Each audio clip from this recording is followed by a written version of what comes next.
কতদিন আর তোকে এরকম বসে বসে খাওয়াবো? হ্যাঁ, এত টাকা পয়সা খরচা করে তোকে পড়ালাম কি এমনি এমনি? কিরে ভাই, তোর জব লাগলো? এবার একটা চাকরি বাকরির ব্যবস্থা কর। এত ব্যর্থ কেন তুই জীবনে? কটা পরীক্ষা দিবি তুই বল তো? এবার একটা চাকরি বাকরির ব্যবস্থা কর। এত ব্যর্থ কেন তুই জীবনে? ভাব, ছেড়ে দে ছেড়ে দে, তোর দ্বারা হবে না। তুই কোনোদিনও জীবনে সফল হতে পারবি না।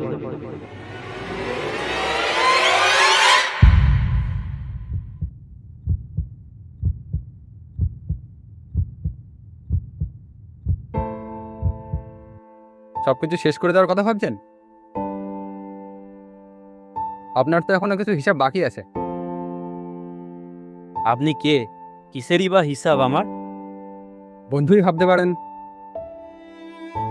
এই জায়গাটা ঠিক ভালো নয়, আপনি গিয়ে কথা বলা যেতে পারে।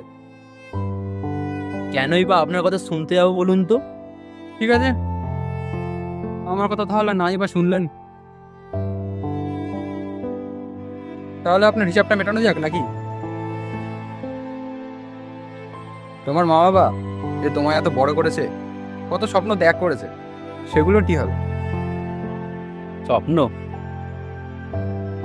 প্রত্যেকটা মুহূর্তে ওদের মুখ থেকে শুধু আমি নিয়ে ব্যর্থতার কথাই শুনতে পাই। আর স্বপ্ন?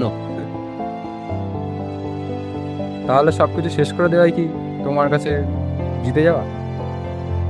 তাহলে কি করবো বা আপনিই বলুন। জীবনে এত পরীক্ষা দেওয়ার পরেও ব্যর্থতা ছাড়া আমি শুধু কিছু আর পাইনি।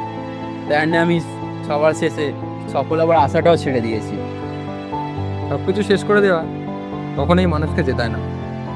জীবনে লড়তে শিখুন, আশার আলো একদিন আসবেই। আপনি যে এত কথা বললেন, কই আপনার তো পরিচয় দিলেন না? পরিচয়? তুমি ব্যর্থ নও, শুধুই ক্লান্ত। একটু থামো, নিজেকে সামলে নাও, তারপর আবার শুরু করো। কারণ একটা পরীক্ষা কখনোই তোমার পুরো জীবন ঠিক করে না। তোমার গল্প এখনো শেষ হয়নি।